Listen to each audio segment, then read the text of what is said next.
Agolunaku olwaleero tugatandikidde ku ttaka ettukuvu Kananland wabadde okusaba okuyita mu kiro era nga Omusumba Bujjingo mwe yasinzidde n'asaba abantu bulijjo okufuba okulaba nga boogera ku mirimu gye bakola bajanjulire ng'abantu bizinesi bagikuba abantu mu maaso bagimanye basobole okufuna bakasitoma. Asabye abantu bulijjo obutatunuulira abo na kubawa matu abagenda mu maaso n'okulengeza emirimu bo gye babeera bakola. Emikono gyamwe mubasabire nga bagenda kuddamu essala y'obulokozi. Abantu bakubiriziddwa okwanjulanga n'okwogeranga emirimu gye bakola nebyogeddwa omusumba wa kkanisa ya House of Prayer Ministries International mu kusaba kwa overnight okubadde ku Kananland mu Makerere Kikoni. Kya makulu nnyo okweyanjula ky'osobola okukola. Number 2, kya makulu nnyo obutakwatibwa nsonyi ng'oyanjula ky'omanyi okukola. Buli nyumba gy'olaba erina toilet. Kakati lwaki bw'ofuna opportunity tobuulira abantu nti osima toilet?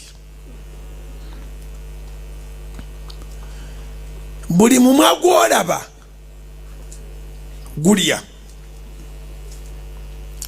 Lwaki bw'otuuka wali abalina emimwa tobabuulira nti osiika muwogo?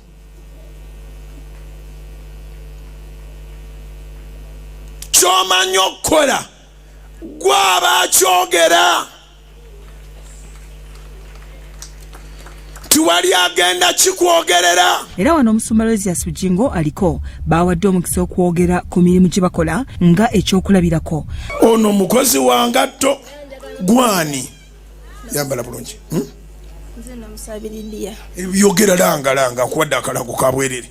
Nze ndizayininga bugatto buno. Ntambula nabo bwe maliriza gye nkola nga ntandika obutambuza. Okola emirimu ebiri okola gye bakozesa naye ng'olina n'obugatto bwo n'otambula bano abandi badde mikwano gy'oba osanga mu kifo ky'okudda mu lwali musekere ku WhatsApp zitabakwatako n'obagirayo obugatto. Era ebiseera ebisinga mbanduka lwakuba leero mbadde sirina bwe nzija wano sijja na mpiso nzija na buno bwokka. Ne wootudde omanyi okubanga era oli mu kukola. Ye tolina budde bwakwonoona. Situulirawo. Era mbadde nsaba Mami Susan Makula gyafunemu akamutuuka ayambalemu. Onoogenda obugababugabi bw'oti ate bizinesi. Kake wakakoze nga kake. Agyafunemu akamutuuka. Otera butunda mmeka? Mitwalo 2.2 n'ogumu ekitundu. Mukazi wange mugulidde kagulire. Tetujja kusuula bizinesi yo. Tetujja kusuula bizinesi yo. Muweka lyake ebbeeyi ak'ebiri ekitundu. Zizino. Kati genda wali ew'amakulu alondeku. Ozirabye sente? Atunze ku ssaawa mmeka zino? Kasita oyogera by'okola sente ojja kuzifuna. Abakubiriza obutassa birowoozo kwabo abajerega olw'emirimu gye bakola. Abaliwo bonna tibajja kusiima, abalala bajja kujerega. Abajerega si boonoonya, onoonya omuntu omu agamba jangu okuwa omulimu. Part 1 yakwogera by'osobola okukola, tofaayo kubaseka. Kasita tobabbye, atakuliisa nga takusuza bwakusekerera nga aba yeesekerera. Nkiddemu atakuliisa nga tetakusuza bwakusekerera aba yeesekerera. Abakyala bakubiriziddwa okwewala okwagala sente z'obwereere wabula bayige okwekolera. Abawala sente ez'obwereere ziriko ne siriimu. Kiŋambira abantu bana.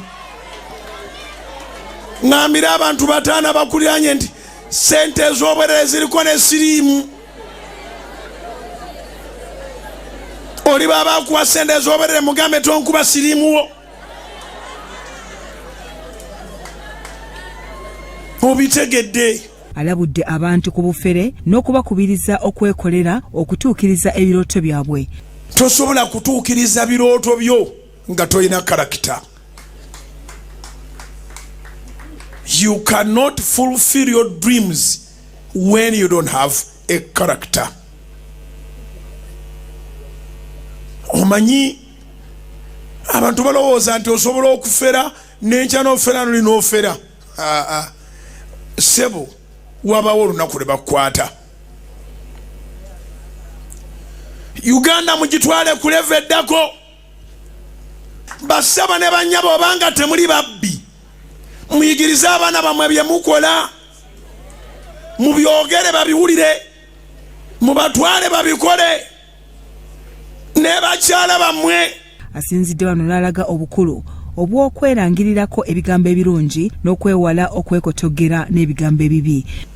Langirira ebintu ebirungi ku bulamu bwo. Langirira ebintu ebirungi ku bulamu bwo. Yesu tiyamala gazuukira. Yesu yabagambanga nti nze nkomawo ennaku 3 nja kuba nkomye. Byadan Basimbe, Salt TV, Omunnyo.